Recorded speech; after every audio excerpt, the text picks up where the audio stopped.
Picture this. You're not broke anymore. You're paying your bills on time. Your card doesn't decline at the grocery store. You even check your bank app and think, okay, I'm doing fine. You're not rich, but you're comfortable. And that's exactly when things get dangerous. Because here's the weird part. Most people don't destroy their finances when they're poor. They destroy them right after things start going well. That phase where you finally breathe a little, where you say, I deserve this, where the stress is gone and the bad decisions quietly sneak in. If that sounds uncomfortably familiar, yeah, keep watching. My name is Dino, and I spend way too much time thinking about personal finance. And if you're someone who wants to be a millionaire one day, not just look rich, but actually be rich, make sure you subscribe. And look, hit the like button if this video saves you from a stupid financial mistake you were this close to making. All right, let's talk. Here's the thing most people get wrong about money. They think the hardest part is escaping poverty. They think once you earn more, everything gets easier. But the data says something very different. According to the Federal Reserve's Survey of Consumer Finances, nearly 1 in 3 households earning over $100,000 live paycheck to paycheck. Let me repeat that. 6 figures, paycheck to paycheck. That's not a math problem. That's a behavior problem. And this is where it gets really interesting. We're taught this story. Once you make more money, you'll save more money. Sounds logical, right? Except it's mostly false. Because as income rises, expectations rise faster. Better phone, better car, better apartment, better vacations, because you've earned it. This is called lifestyle inflation, and it is absolutely brutal. Not because it's obvious, but because it feels reasonable every step of the way. Let me show you how this quietly wrecks people. Let's say you're making $2,000 a month. You spend $1,900. Save $100. Then you get a raise. Now you make $3,000 a month. Awesome, right? Except now you spend $2,950. Save $50. Your income went up 50%. Your savings went down. And here's the scary part. This happens all the time. In fact, a study from Harvard Business Review found that spending tends to rise almost dollar for dollar with income increases unless people deliberately fight it. This isn't about intelligence, it's about psychology. When you're poor, money decisions are simple. Not easy, but simple. You ask, can I afford this? When you start doing okay, the question changes to, do I deserve this? And that single shift destroys more financial futures than unemployment ever will. Because deserve is emotional, and emotion is expensive.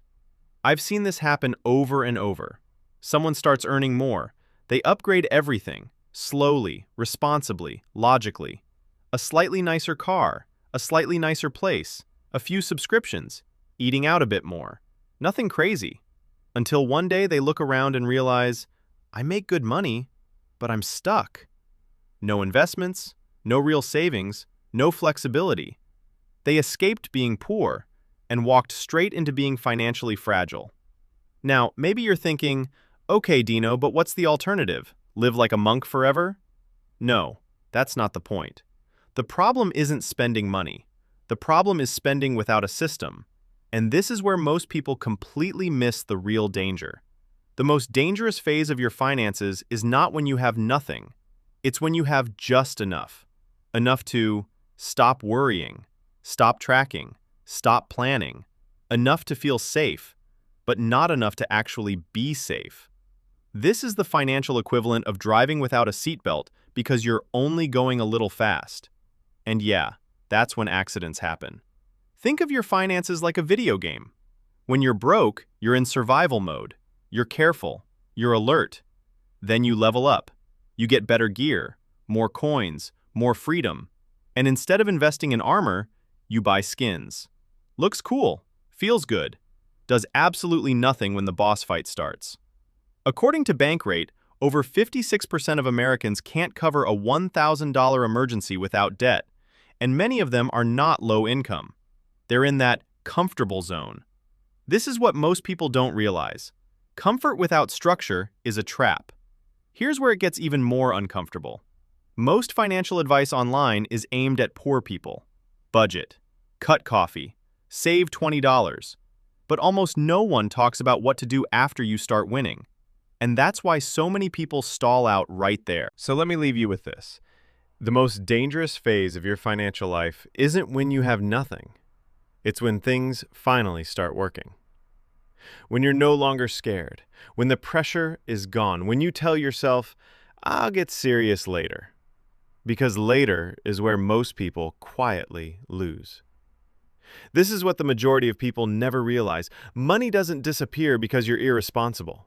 It disappears because your standards rise faster than your systems. You don't suddenly become bad with money, you just stop paying attention. And here's the uncomfortable truth. If you don't intentionally decide what happens with your next raise, your lifestyle will decide for you, every single time. That's why people who look rich stay stressed, and people who are actually building wealth often look boring. They automate their investing, they cap their lifestyle, they treat money like a long-term strategy, not a reward system. Here is where it gets really interesting.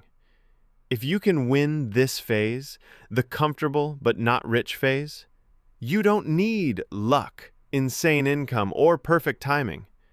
You just need consistency and patience. So do this one thing today. Decide in advance where your future money is going. Because the moment you stop managing your money is the exact moment it starts managing you. And trust me, it's much better to be in control.